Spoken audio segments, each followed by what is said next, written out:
When we think about art, we picture paintings, sculptures, murals hanging on walls for everyone to admire. But sometimes the most powerful art isn't a frame, it's carried on our skin. Yung tattoo is isang siyang mataas na forma ng sining. Hindi natin dapat tingnan na masama porket na-identify siya sa mga kriminal noong unang panahon. Some still see ink as rebellion or trouble, and for women, that judgment cuts deeper. One mark can bring unfair labels or quiet rejection. Ang self-expression, wala yung gender preference. So lahat na nabubuhay dito sa mundo, babae, lalaki, mga karapatan sila, meron silang kalayaan na express yung sarili nilang pananaw sa buhay sa pamamagitan ng permanenteng sining sa balat. Ang tingin kasi natin, pag may tattoo ka, yun nga, connected ka sa criminal element. Yun ang basically, doon, hindrance. Itong babae ito, masama yan, prostitute siya. Mas may stigma sa kababayan. Kasi nga, babae yan eh. Sa society natin, pag Pilipina na babae, is generally, ang tingin natin dyan is Maria Clara. Mainhin, mayumi, taong pambahay, hindi sumasama sa mga agresibong sektor ng lipunan. We like to believe that appearance is no longer defines someone's worth.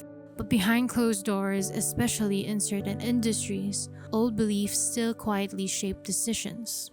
Halimbawa, yun, apply ka sa trabaho, puro ka tattoo. So magkakaroon ng yung ina-apply mo, ang dami mong tattoo, baka hindi ka pwede sa ganitong trabaho, parang ganun. So maraming pwedeng panghusga sa babae talaga. Alex sa lalaki kasi na, lalaki yan, ikaw kailan na may tattoo yan. Yung ganung pananaw, kasi nga lalaki naman yan. Mga lalaki, kahit anong gawin yan, okay lang. Pero yung mga babae kasi, pwede nilang gawin lahat, pero hindi lahat pwedeng gawin kasi nga, mahusga sila. Once na magpatato sila, kailangan desisyonado sila kasi malaking bagay nga yung impluensya na halimbawa sa trabaho nila, hindi naman pala pwede. Yung tattoo kasi maraming maging pwede impluensya, depende na lang sa sitwasyon. Sa trabaho, sa pamilya, ayan, kasama yan, sa barkada, or sa kahit anong religion. Yun. Dapat yung mga negatibong pananaw, lalo na kung sa babaeng may tattoo, dapat inaalis yun. Unang-una kasiyahan lang din nila yun na magkaroon sila ng tattoo. At the same time, may meaning sa kanila yun. Yun din yung nagbibigay sa kanila ng empowerment sa sarili na maging maging strong or sa anong sitwasyon. For women, choosing to get tattooed is not just about art. It's about reclaiming ownership of their bodies in a world that too often dictates how they should look, act, or express themselves. Yung time na yun na hindi pa naman ako tatato, tingin ko syempre, di ba naman babaeng ko may tato, parang hindi maganda. Wala pa ko idea sa tato eh. Hindi ko pa alam kung ano yung expression nun eh.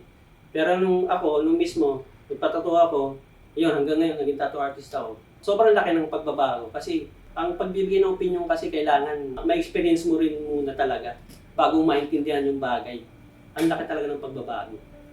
Many who once judged changed their minds the moment they sat in the chair themselves. Because once you know the story behind the ink, it's harder to dismiss the person wearing it. In a culture still clinging to the image of Maria Clara, tattoos can feel like a loud, stubborn truth in a world that wants silence. But these views shift when we listen.